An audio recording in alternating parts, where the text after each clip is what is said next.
उत्तर प्रदेश के विधानसभा चुनाव को देखते हुए विकासशील इंसान पार्टी ने अयोध्या में अपना सदस्यता अभियान चलाया। इसके तहत जनपद से सैकड़ों लोगों ने वीआईपी पार्टी का दामन थामा।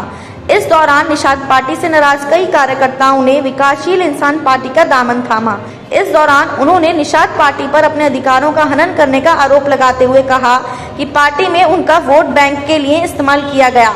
निषाद पार्टी के पूर्व जिला अध्यक्ष ने विकासशील इंसान पार्टी में शामिल होने के बाद कहा कि हमारा मुख्य मुद्दा आरक्षण का है और इस पर सरकार कुछ नहीं कर रही है, इसलिए ये लड़ाई अब हमें खुद लड़नी होगी।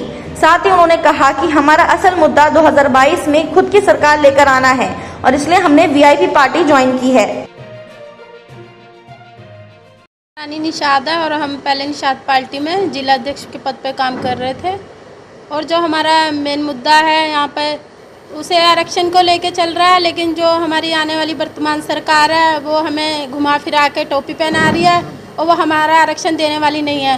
तो हमें अपने हक अधिकार की लड़ाई हमें मांगने से नहीं मिलेगी, उसे छीनना पड़ेगा।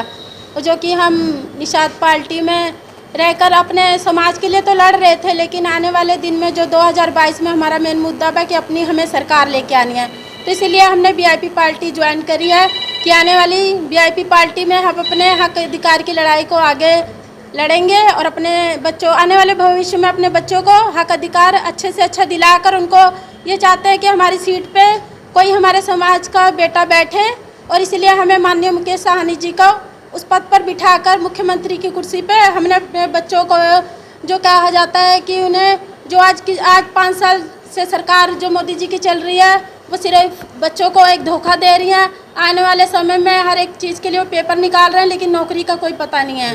तो इसीलिए हम अपने वीआईपी पार्टी में माननीय मुकेश साहनी जी को अपनी गद्दी पर बिठाकर अपने बच्चों का हक अधिकार दिलाएंगे। जय निषाद। देखिए, हमारा जो उद्देश्य था, जिस उद्देश्य से हम गए थे, हम 1987 से बहुजन समाज पार्टी में थे और मंडल अध्यक्ष तक के हमारे पद थे।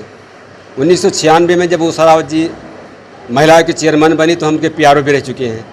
बढ़ चढ़ के हिस्सा लिया और 4 बार बीएसपी की गवर्नमेंट बनी। साथियों, हमारा मान सम्मान वहाँ रौंदा गया। हम तो ये सोच गए थे भाई, जिस तरह से उन लोगों को अधिकार से वंचित रखा गया है उस तरह से हम उनका साथ देंगे तो हमें भी अधिकार मान सम्मान मिलेगा। मजबूर होकर मुझे बीएसपी छोड़ना पड़ा। साथियों, 2014 में हम निषाद पार्टी ज्वाइन किए। वहाँ भी ये हुआ कि भाई हमारा मुख्य एजेंडा रहेगा हमारा आरक्षण, क्योंकि जो बैकवर्ड का 27% आरक्षण है उसमें से भी हमारे वही दशा हुआ जैसे बीएसपी में हुआ है। तो अभी भी हमारे समाज में अगर गिने चुने लोग हैं सर्विस में तो पूरे ज़िले में 4 से 10 होंगे मुश्किल से। तो साथियों, हमारा भी अधिकार वहाँ अधिकार का हनन हुआ और जैसे सारी पार्टियाँ हमें आश्वासन देकर हमारा वोट लेती रही हैं, उसी तरह से निषाद पार्टी भी केवल आश्वासन देती रही है। आज भी उनका वही रवैया चल रहा है।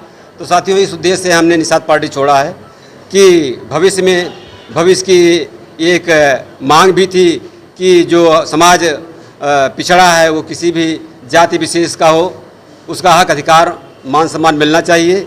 इसी उद्देश्य से मैं वीआईपी विकासशील इंसान पार्टी आज ग्रहण कर रहा हूँ। साथियों, जय।